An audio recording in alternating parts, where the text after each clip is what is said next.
केसीआर ने जब अपनी पार्टी का नाम तेलंगाना राष्ट्र समिति से भारत राष्ट्र समिति किया था, उन्होंने तभी इशारा कर दिया था कि अब उनकी नज़र राष्ट्रीय राजनीति पर है। वो दक्षिण के साथ साथ उत्तर भारत के राज्यों में भी अपनी पैठ बढ़ाने की कोशिश करेंगे।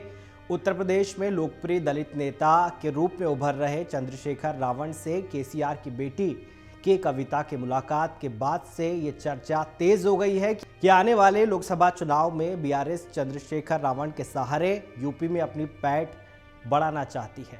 चंद्रशेखर रावण बीआरएस के बैनर तले लोकसभा चुनाव में ताल ठोक सकते हैं। यदि ऐसा होता है तो यूपी, विशेषकर पश्चिमी उत्तर प्रदेश में बसपा और कांग्रेस को नुकसान हो सकता है। उत्तर प्रदेश में मायावती को दलित वोटरों का सबसे बड़ा दावेदार माना जाता है। बीजेपी ने भी दलित केंद्रित योजनाओं के सहारे दलितों, महादलितों में अपनी अच्छी पैठ बनाई है। वहीं हिमाचल प्रदेश और कर्नाटक चुनाव में बड़ी जीत हासिल करने के बाद कांग्रेस एक बार फिर देश के इस सबसे बड़े राज्य में अपनी पैठ बनाने के लिए काम कर रही है। इसके लिए वो अपने पारंपरिक वोटर यानी दलित, पिछड़ा और ब्राह्मण को एकजुट करने की कोशिश कर रही है। तो चर्चा है कि वो बसपा को अपने साथ लेकर चुनाव में उतरने की तैयारी कर रही है, जिससे बीजेपी को कड़ी टक्कर दी जा सके। चंद्रशेखर रावण पश्चिमी उत्तर प्रदेश के दलित समुदाय के युवकों के बीच नए आइकॉन बनकर उभरे हैं। दलित मतदाताओं की ज्यादा संख्या वाले क्षेत्र पश्चिमी उत्तर प्रदेश में चंद्रशेखर रावण के उभरने से बसपा, कांग्रेस के साथ साथ बीजेपी को भी नुकसान हो सकता है।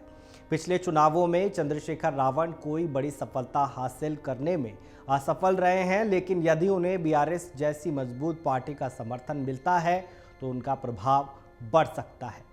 दरअसल तेलंगाना में इस साल के अंत में विधानसभा चुनाव होने हैं। यहां बीआरएस का मुकाबला कांग्रेस से हो रहा है, जो मजबूत ताकत से सत्ता की दावेदारी कर रही है।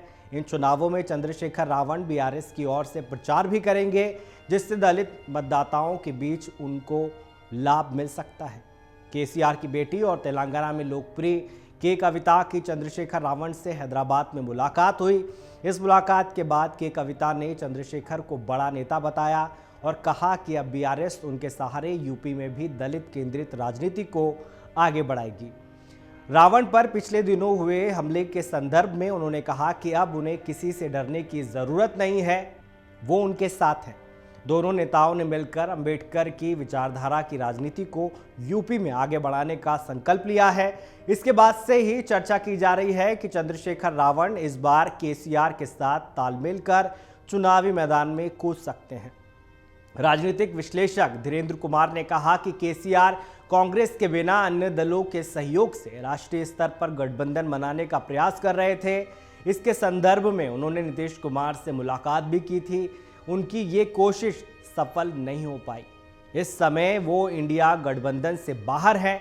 बीजेपी के साथ उनकी दुश्मनी पहले से ही जाहिर है। ऐसे में वो पहले अपनी पार्टी का कद बढ़ाकर उसे राष्ट्रीय स्तर की पार्टी का दर्जा दिलाना चाहते हैं, जिससे राष्ट्रीय राजनीति में उनकी आवाज़ को ज़्यादा प्रमुखता के साथ सुना जा सके। चंद्रशेखर रावण इस संदर्भ में बीआरएस की मदद कर सकते हैं, लेकिन रावण उनके लिए कितने उपयोगी साबित हो सकते हैं, ये लोकसभा चुनावों के बाद ही पता चल पाएगा। मायावती और बीजेपी के रहते दलित मतदाताओं में पैठ बनाना आसान नहीं होगा। फिलहाल इस दौरान बीआरएस की कोशिश चंद्रशेखर रावण के सहारे तेलंगाना विधानसभा चुनाव में राजनीतिक लाभ उठाने की कोशिश कर सकती है। अमर उजाला अब आपके टीवी पर भी। अपने स्मार्ट टीवी पर YouTube पर सर्च करें अमर उजाला, चैनल सब्सक्राइब करें और देखें ताजा खबरें, वो भी HD क्वालिटी में। और हाँ, बेल आइकन दबाना ना भूलें ताकि हर खबर हो आपके घर। अमर उजाला, निष्पक्ष, निर्भीक, निरंतर।